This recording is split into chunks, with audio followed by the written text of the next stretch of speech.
My parents demanded, "Get out in 72 hours, we're giving your apartment to your brother as his wedding gift." So I agreed politely, moved out immediately, and 2 days later they discovered I'd been the landlord all along and had sold the entire building to a developer who kicked them all out. Before we begin, take a moment to subscribe, say hello below, and tell us where you're watching from. Your support truly means everything. Let's continue. I stood in my apartment doorway, staring at my mother's face while her words echoed in my ears like a death sentence. 72 hours, Judith. That's all you get. My father stood behind her, arms crossed, nodding like some corporate enforcer. The hallway suddenly felt smaller, the air thicker. My younger brother Adrian shifted uncomfortably beside them, but he didn't speak up. He never did.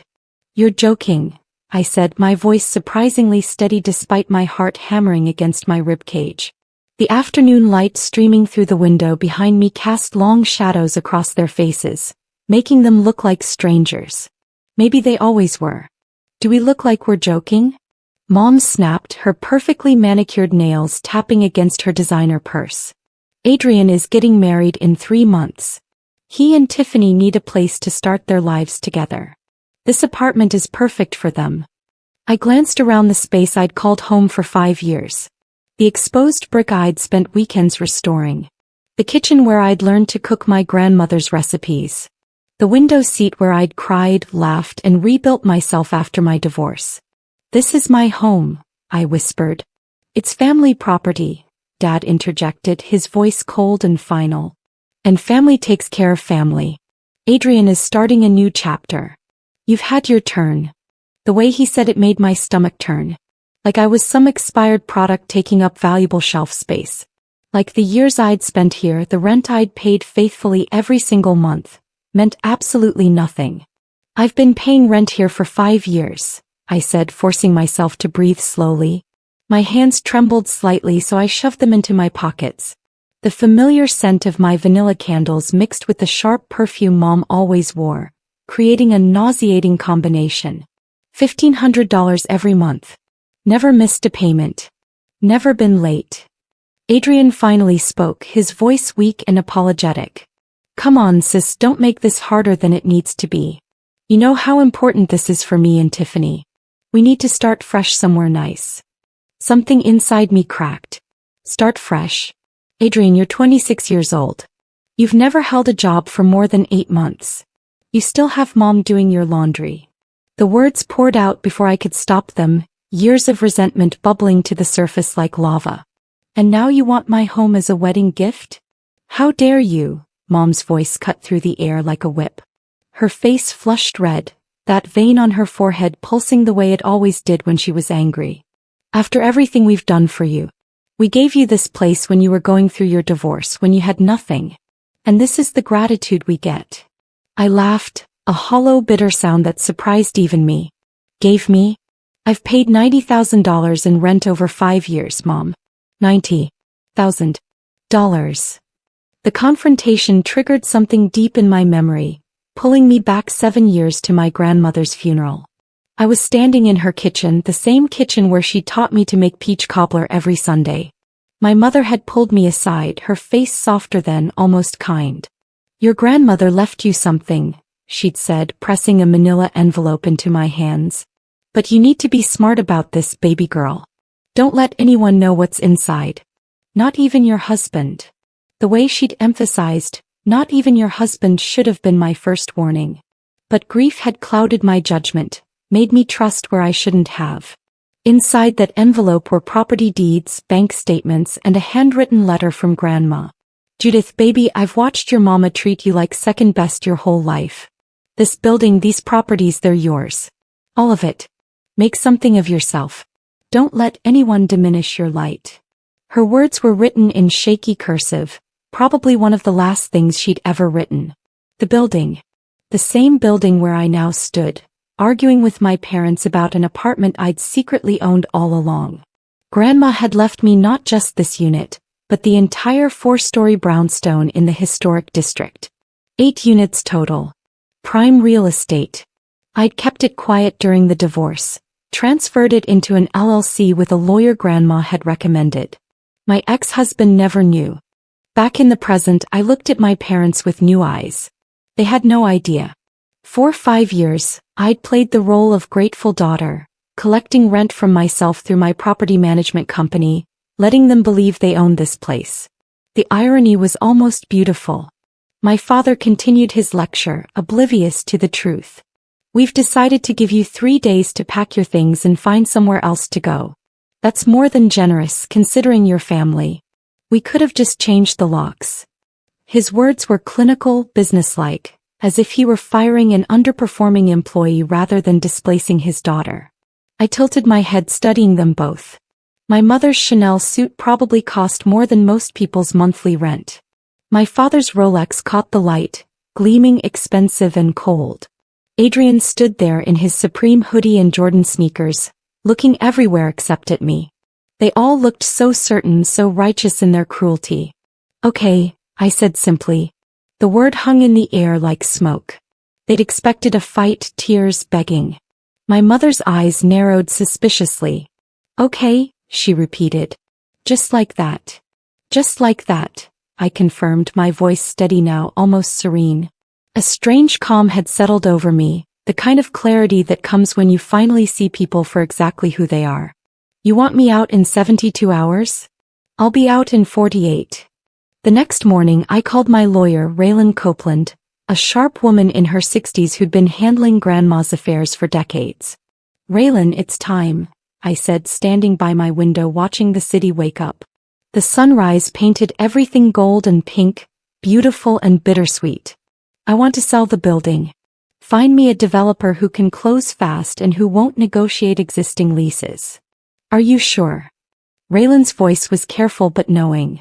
She'd watched my family dynamics play out through legal documents for years. Once you do this, there's no going back, sweetheart. I thought about my mother's face, the casual cruelty in her dismissal. The way my father had looked through me like I was invisible. Adrian's weak apologies that meant nothing without action. I've never been more sure of anything in my life. Within 6 hours, Raylan had 3 developers interested. By evening, I had a cash offer from Sullivan Development Group for $3.2 million, closing in 14 days. They specialized in historic renovations and had a reputation for maximizing property values. They also had a policy of not honoring previous lease agreements with family discount arrangements. I spent the next 36 hours methodically packing my life into boxes. Each item I wrapped felt like shedding skin, preparing for metamorphosis. My neighbor, Mrs. Haney from Unit 3, knocked on my door holding a casserole. I heard your family was here yesterday, she said gently. The walls are thin, baby. You okay? I loaded the last box into my U-Haul at dawn on day 2, exactly 48 hours after the ultimatum. The building was quiet, everyone still sleeping. I'd found a beautiful loft across town, bigger and brighter than this place had ever been. It was mine completely, no ghosts, no history, no family entanglements. Just clean white walls waiting for my future. Before I left, I slipped envelopes under each tenant's door. Inside was a letter explaining that the building had been sold, that they'd need to work directly with the new management company, and that all previous arrangements were void.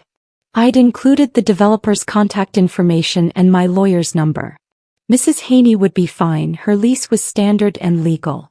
The young couple in Unit 6 would be okay too. But Units 1, 2, and 7, where my parents and various extended family members lived under sweetheart deals and handshake agreements. They were about to learn a very expensive lesson about assumptions. My parents paid $800 for a 2-bedroom in a neighborhood where market rate was $3,000. They'd been living off my grandmother's generosity, filtered through my silence for years. I sat in the U-Haul, keys in the ignition, looking up at the building one last time. For stories of red brick and white trim, window boxes my grandmother had planted decades ago. It had been my inheritance, my safety net, my secret. Now it was just a transaction. I turned the key and the engine rumbled to life. My phone started ringing within hours. I'd expected that. What I hadn't expected was the absolute radio silence for the first 3 days. I unpacked my new loft, arranged furniture, painted an accent wall deep emerald green. Each day I waited for the explosion, knowing it was coming, savoring the quiet before the storm. My best friend Brielle came over on day 4, carrying Thai food and wine. "Girl, you're too calm," she said, studying my face. "I know you, Judith. Something's going on." We'd been friends since college, through my wedding, my divorce, everything. She knew my tells better than anyone. "Just wait," I said, pouring wine into mismatched glasses I'd found at an estate sale. "Sometimes the best revenge is just stepping back and letting karma do its work." The wine was crisp and cold, sliding down my throat like liquid courage. Outside my new windows, the city sparkled with evening lights, full of possibility. Brielle raised her glass. "I don't know what you did, but I'm here for it. Your mama has been calling me, by the way. Asking if I know where you moved to." The way she said it, eyebrows raised, made me laugh. My mother had never liked Brielle, always thought she was too outspoken, too independent, too much of a bad influence. Which was exactly why Brielle was my favorite person. "What did you tell her?" I asked, already knowing the answer. "I told her I mind my business and maybe she should try it sometime." The call came on day 12 at 6:47 in the morning. My mother's number flashed on my screen, and I let it ring 4 times before answering. "Hello." My voice was sleep-rough but steady. I'd been awake anyway, watching sunrise paint my new walls pink and gold. "What did you do?" My mother's voice was strangled, barely controlled. In the background I could hear my father yelling at someone, his voice sharp and frantic. "What the hell did you do, Judith?" I sat up slowly, pulling my blanket around my shoulders. "I moved out," I said calmly. "Like you asked. 48 hours, remember? I was even early." "Don't play stupid with me," she hissed. The venom in her voice was palpable, seeping through the phone line like poison. "We got a letter from Sullivan Development Group. They say we have 30 days to vacate. They say all previous lease agreements are void. They say," her voice cracked, "they say the building was sold." I let the silence stretch between us, thick and heavy. Through my window I watched a bird land on the fire escape, preening its feathers in the morning light. "Yes," I finally said. "It was sold. To Sullivan." "I sold it." "You sold what? This isn't your building to sell." My father had grabbed the phone, his voice booming and authoritative like always. "This is family property. Your grandmother left it to me," I interrupted, my voice like steel. "All of it. The entire building. Grandma left it to me 7 years ago, Dad. I've owned it this whole time." The phone went silent. I could hear breathing, ragged and shocked, but no words. Finally my mother's voice came back, smaller now, confused. "That's not possible. We've been collecting rent from the tenants. We've been managing the property." "You've been collecting rent from a property management company I hired." I explained, each word precise and measured. "A company I own. Every dollar you thought you were making, that was my money. My inheritance. You were just middlemen skimming administrative fees I allowed you to keep." I heard something crash in the background. Glass shattering. My father cursing. The satisfaction I'd expected to feel wasn't there. Instead there was just hollow emptiness, like staring into a canyon. "Why?" my mother finally whispered. "Why would you do this to us? To your brother? You gave me 72 hours to leave my home," I said, my voice breaking slightly despite my best efforts. "You didn't ask if I had somewhere to go. Didn't care if I could afford it. You just wanted me gone so you could gift my apartment to Adrian. You made me feel small and worthless and disposable." "But we're family," she said, the words sounding hollow even to her. "Family takes care of family. You said it yourself." I laughed, and it came out bitter and sharp. "You're right. Family should take care of family. Grandma knew that. That's why she left everything to me. Because she watched you treat me like a backup plan my whole life. Adrian was the golden child. I was just the responsible one who cleaned up messes and asked for nothing." Adrian called next, his voice panicked. "Judith, please. Tiffany's family is already judging me. If we lose this apartment, if they find out we don't have a place for after the wedding." He was crying, actually crying, and I felt something twist in my chest. "You mean if they find out you're not as established as you pretended to be?" I asked, softening slightly despite myself. Adrian had always been weak, not cruel. Just weak and spoiled and enabled. Adrian, you're 26. You should be building your life, not having it handed to you. I know, he sobbed. I know, okay? But Judith, I can't. This wedding cost $60,000. Tiffany's dress alone was $8,000.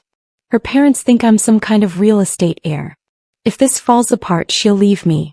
Her dad will make sure I never work in finance again.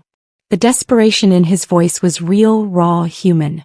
For a moment, I remembered us as kids, playing in Grandma's backyard before everything got complicated. Before Mom started comparing us, before Dad started playing favorites. Then maybe you shouldn't have built your life on lies, I said quietly. Maybe you should have told Tiffany the truth about who you are. Please, he whispered. Please, there has to be something you can do. Some way to fix this. I'm begging you, sis. I closed my eyes, exhausted suddenly. The building is sold, Adrian. It closes in 2 days. Sullivan owns it. Even if I wanted to undo this, I can't. It's done. They showed up at my new loft 2 days later, all of them. My parents, Adrian, even Tiffany in her designer athleisure looking like she'd stepped out of an Instagram filter. My doorman called up asking if I wanted to let them in. I almost said no. Almost. But something made me agree.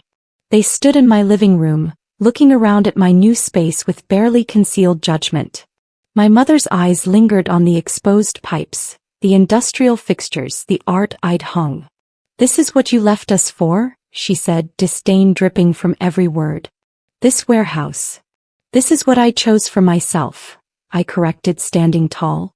Without asking anyone's permission. Without needing anyone's approval. This is mine. Tiffany spoke for the first time, her voice sharp and entitled. Do you have any idea what you've done? Our wedding is in 6 weeks. 6 weeks. We have 60 people coming. We were supposed to host a post-wedding brunch in that apartment. Now Adrian's parents are being evicted like common criminals. Something in me snapped. Common criminals? Your future mother-in-law demanded I leave my home with 72 hours notice. She didn't ask where I'd go or if I could afford it. She just wanted me gone. And you, I looked at Tiffany directly, you didn't even know I existed until this became inconvenient for you. So don't talk to me about family. My father stepped forward, his face red. We raised you better than this. This vindictiveness, this cruelty, this isn't who you are. No, I said, my voice rising despite my best efforts to stay calm. You raised me to be convenient. To be quiet. To fix problems and never create them. You raised me to accept scraps while Adrian got everything. Years of pain poured out, unstoppable now. When I graduated top of my class, you threw Adrian a bigger party for finishing his bachelor's degree, barely 3 years late. When I bought my first car with my own money, you bought him a BMW for his 21st birthday. When my marriage fell apart, you told me to try harder. When Adrian's girlfriend left him because he cheated, you blamed her. My mother's face had gone pale. That's not fair. We loved you both equally. Equally. The word tasted like ash. Mom, I've been invisible my whole life. The responsible daughter who never caused problems. And you know what? I kept myself invisible even after Grandma died. I could have told you about the inheritance. Could have kicked you all out years ago. But I didn't. I paid for property management, covered maintenance costs, let you all live cheaply because despite everything you're still my family. Tears were streaming down my face now, hot and angry.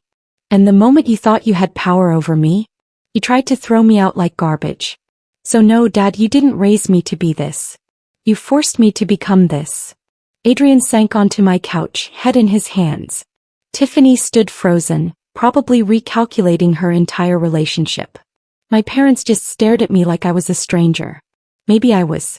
They left without another word. No apologies, no understanding, just wounded pride and shattered expectations walking out my door.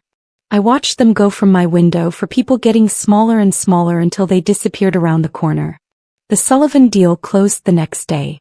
$3.2 million in my account, the building no longer mine, the bridge completely burned. Adrian's wedding happened. I know because Brielle showed me the Instagram posts. Smaller venue, fewer guests, Tiffany's smile not quite reaching her eyes. They found an apartment eventually, one they actually paid market rate for. My parents moved to a suburb an hour away, somewhere cheaper, somewhere they could afford on their actual income. The family group chat I'd been removed from continued without me, life moving on. 6 months later, I opened my own architectural firm, something I'd dreamed about for years but never had the capital to start. The money from the building made it possible. I hired 3 employees, took on projects I believed in, created something meaningful from the ashes of my old life. But success felt hollow sometimes, especially during holidays, especially when I drove past the old neighborhood. I saw my grandmother in dreams sometimes. She'd smile at me, proud but sad, understanding what her gift had cost me. "Sometimes freedom is expensive, baby girl," she'd say. And I'd wake up crying because she was right. I was free from toxic family dynamics, from being undervalued, from living small to make others comfortable. But freedom meant loneliness. It meant empty chairs at Thanksgiving, silent birthdays, achievements celebrated with only friends who chose me rather than family who should have loved me. The moral they don't tell you in these stories? Sometimes standing up for yourself means standing alone. And that's okay. Has to be. Because the alternative, staying small, staying quiet, accepting crumbs, that would have killed me slowly. I chose the quick, brutal cut instead. Still hurts. But at least I can breathe. At least when I look in the mirror, I recognize the woman staring back at me. Sometimes I drive past the old building. It's been completely renovated now, beautiful and expensive, everything Grandma dreamed it could be. The new tenants are young professionals, artists, people building their lives. And I think about how inheritance isn't just about money or property. It's about the lessons we carry, the patterns we break, the cycles we refuse to continue. Grandma gave me more than a building. She gave me permission to value myself. Some days that feels like enough. Other days I still cry. If you enjoyed this story, please hit that like button and subscribe for more emotional real-life tales. Have you ever had to choose between family and self-respect? Share your story in the comments below. Let's support each other through these difficult experiences. And remember, setting boundaries isn't selfish. It's survival.